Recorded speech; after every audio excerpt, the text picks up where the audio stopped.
Hola, today we're showing you how to extend your tourist visa in Cuenca, Ecuador. Vamos! Let me introduce Kim. Kim has decided that Cuenca may be her forever home, so she needs to spend more time here checking out various real estate buying options. But her initial 90 days in Ecuador will soon be up, so she wants to obtain a tourist visa extension for another 90 days. Hola, Kim.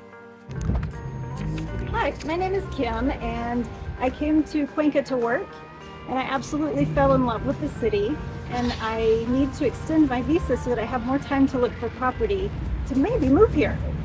Thanks a million, Kim. Let's go get you this visa extension. But before we jump to the migration office, we really should cover some of the basics like the process and requirements. Citizens of most countries are allowed to spend up to 90 days in Ecuador when they enter with just their passport. You'll be granted a tourist permit for 90 days. You can then apply to stay in Ecuador for a further 90 days once this time is almost up. When I say most countries, there are a small number of countries that need to obtain a tourist visa before they enter Ecuador. Here's a list of these. Something that often confuses tourists is whether or not time stops when they leave the country. Time does stop on your original 90-day entry, but it does not stop when you obtain the 90-day extension. This can have substantial practical limitations on your travel plans. For example, let's say you're in Cuenca and you're thinking of taking a 2-week trip to the beach in Mancora, Peru. I'd suggest doing this in your original 90 days because these 2 weeks will not be included in your current 90-day allowance. But if you took the same trip on your 90-day extension, you'd basically have 2 less weeks that you'd be able to spend in Ecuador. The other main issue that can trip people up is when you can actually apply for the visa. Under the old rules, there was some sort of system constraint that effectively forced us to apply for the extension from day 91. Yes, that was after your current tourist stamp expires, and this was pretty awkward, as even though there is a 30-day grace period after the original 90-day permit expired, it still left you in a little bit of a limbo, and we're really glad that they've now changed this. The new rule from the middle of 2023 is that you need to apply for the extension during days 80 to 90. This makes so much more sense to us.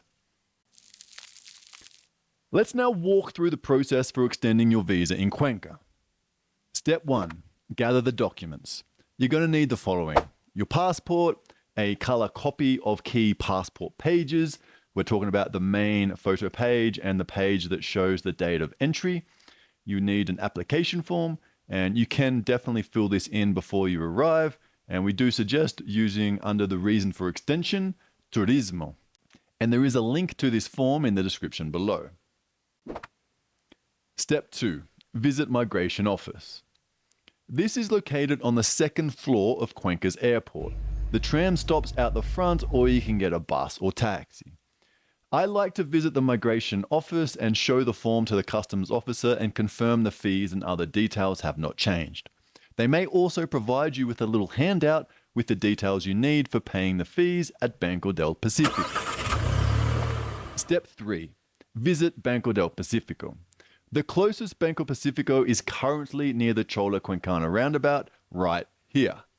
The current cost for this extension is 1/3 of the Ecuadorian basic salary. The basic salary in 2023 is $450, so the visa extension costs $150 in 2023. However, this basic salary will increase next year, and so we don't know exactly by how much at the moment, but you can expect a slight increase in the tourist extension fee for 2024. You'll also pay a small transaction fee to Banco del Pacifico. It's not much. I think it's less than $1.50, 60 cents or something like that. But just be sure to grab the comprobante de transacción, which you'll need to show migration as proof that you've actually paid. And it looks something like this. Step 4, back to the migration. Provide your migration officer with all your documents, including the receipt from Banco del Pacifico. Once approved, they'll provide you with that comprobante de prórroga, which you'll then keep with your passport. Whilst at migration, I'd also suggest you take this opportunity to confirm the dates you need to leave Ecuador. You can do this simply by asking the migration officer. It's also a good idea to confirm when your chronological year starts, as this is when you're going to be allowed back into Ecuador for your next 90-day visit. But let's rewind just a touch. You can potentially skip step number 2 if you're confident that you have all the correct information and go straight to Banco del Pacifico to pay. I guess I just have a healthy distrust of these types of processes here, so I generally prefer to ensure I have exactly what migration wants before I make any sort of payment. Now, maybe this is overkill for you, it's completely your call. And on a similar note, it's also technically possible to apply online for your visa extension, but anything digital really isn't the government's strong suit.